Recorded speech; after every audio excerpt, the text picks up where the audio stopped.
தமிழ் சினிமாவில் பல முன்னணி கதாபாத்திரங்கள்லையும் பல முன்னணி நடிகர்களுடைய படங்களில் கேரக்டர் ரோல்கள்லையும் நடித்து ஒரு நல்ல குணச்சித்திர நடிகராக மக்கள் மத்தியில் தன்னை பதிவு செய்து கொண்ட நடிகர் ராஜேஷ் இன்னைக்கு உடல்நலக்குறைவால் காலமாகியிருக்காரு.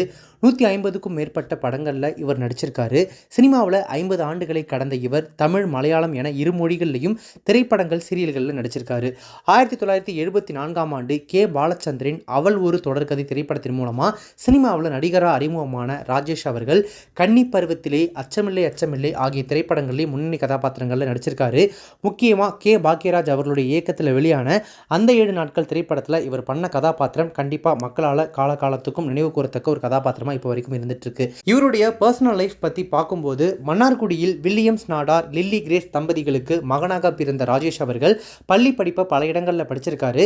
பின்னாடி காரைக்குடி அழகப்பா கல்லூரியில் பியூசி முடித்த பிறகு பச்சையப்பாஸ் கல்லூரியில் சேர்ந்திருக்காரு. ஆனால் அவரால் கல்லூரி கல்வியை முடிக்க முடியல.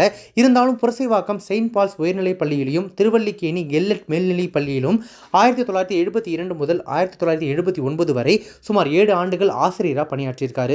அதன் பிறகுதான் நடிப்பு பக்கம் ஆர்வம் வந்து நடிக்கிறதுக்கு ட்ரை பண்ண ஆரம்பிச்சிருக்காரு. முதல் படமே கிட்டத்தட்ட முத்தான வாய்ப்பா கே. பாலச்சந்தர் அவருடைய இயக்கத்தில் அவள் ஒரு தொடர்கதை திரைப்படத்தில் ஒரு சிறிய கதாபாத்திரத்தில் நடிக்கிறதுக்கு அவருக்கு வாய்ப்பு கிடைச்சிருக்கு.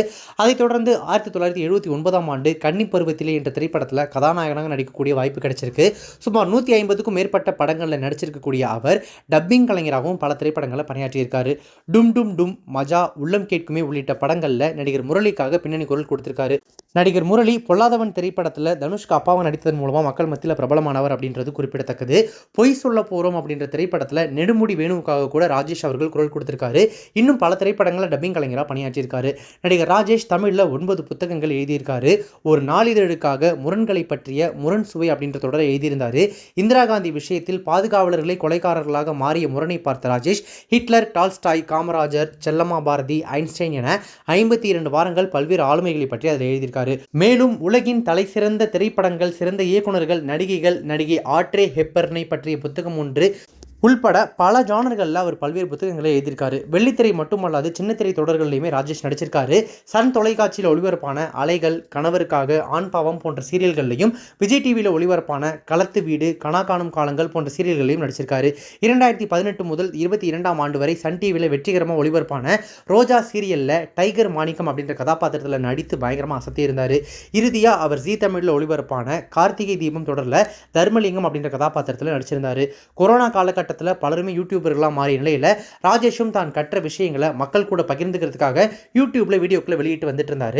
18 தமிழர்கள் கெய்ரோவில் கப்பலில் மாட்டிக்கொண்ட போது ராஜேஷின் வீடியோக்கள் அவங்களுக்கு பயனுள்ளதாகவும் மன அழுத்தத்தை குறைக்க உதவியதாக அவங்க வீடு திரும்பின பின்னாடி ராஜேஷ் கிட்ட சொல்லியிருக்காங்க.